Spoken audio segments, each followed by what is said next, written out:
Praise the Lord. கர்த்தருக்கு பிரியமான தேவ பிள்ளைகளே, இந்த நாளில் ஒரே சோகத்தோட, கவலையோட, பயத்தோட ஒரே இருக்கீங்க தானே. இந்த நாளில் எனக்கு நான் எதிர்க்கிறேங்க, கவலைப்படக்கூடாதுன்னு நினைக்கிறேன், துக்கப்படக்கூடாதுன்னு நினைக்கிறேன், பயப்படக்கூடாதுன்னு நினைக்கிறேன். ஆனால் சூழ்நிலை அந்த மாதிரி பயப்பட வைக்குது. பிள்ளைகளை பார்த்தா, கணவரை பார்த்தா, என் சூழ்நிலை அந்த மாதிரி எதிர்காலத்தை நோக்கினா எனக்கு கவலையாக இருக்குன்னு சொல்லப்பட்டிருக்கு. இந்த நாளில் அந்த மாதிரி சூழ்நிலை இருந்தீங்கன்னா உங்களுக்காக தான் வேற்ற வசம் சொல்லப்பட்டிருக்கு. பார்த்தீங்கன்னாக்கா யாக்கோபு 4:7 தேவனுக்கு கீழ்ப்படிந்தீர்கள், பிசாசுக்கு எதிர்த்து நிறுங்கள், ஒட்டு ஓடி போகான்னு வேற்ற சொல்லப்பட்டிருக்கு. அப்புறம் என்ன கர்த்தருக்கு கீழ்ப்படினா என்னன்னு எனக்கு தெரியல அப்படின்னு சொல்றீங்க. இதனால தேவனுக்கு கீழ்ப்படினா ஆண்டவர் என்னத்துக்கு வேற்ற சொல்றாரு? அவர் என்ன வார்த்தை சொல்றாருன்னா, பயப்படாதீங்கன்னு சொல்றாரு, உங்களோட இருக்கேன்னு சொல்றாரு. அது மட்டும் இல்ல, நீங்க எல்லா வார்த்தையை வச்சிருன்னு சொல்றாரு.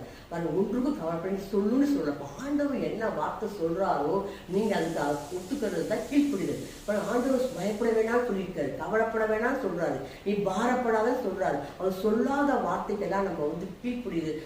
விசாரிச்சு கீழ்ப்படிது அர்த்தம். அப்ப ஆண்டவர் சொன்ன வார்த்தை என்ன சொல்றாரு, என்ன வார்த்தை சொல்றாரு, என்ன சொல்றேன்னு நீங்க தெரிஞ்சுக்கிட்டீங்கன்னா நீங்க சாத்தான் எதிர்த்து நிற்க முடியும், மட்டும் ஓடி போயிடுவான். இந்த நாள்ல ஆண்டவர் சொல்ற வார்த்தை மாத்திரம் தான் நான் கீழ்ப்படிவேன் சொல்லுங்க. இந்த நாள்ல ஆண்டவர் என்ன சொல்றாரு? பயப்படாத சொல்றாரு, கவலைப்படாத சொல்றாரு, வார்த்தை வச்சிருந்து சொல்றாரு. நீ நான் பயப்பட மாட்டேன், நீ நான் கவலைப்பட மாட்டேன், கத்துன்னு வார்த்தை வச்சிருவேன்னு சொல்லுங்க. இந்த நாள்ல ஆண்டவர் சொல்றவங்க கீழ்ப்படிங்க. ஆண்டவர் உங்களை ஆசிரியப்பா வசனம் பண்ணி தியானம் பண்ணுங்க. Praise the Lord.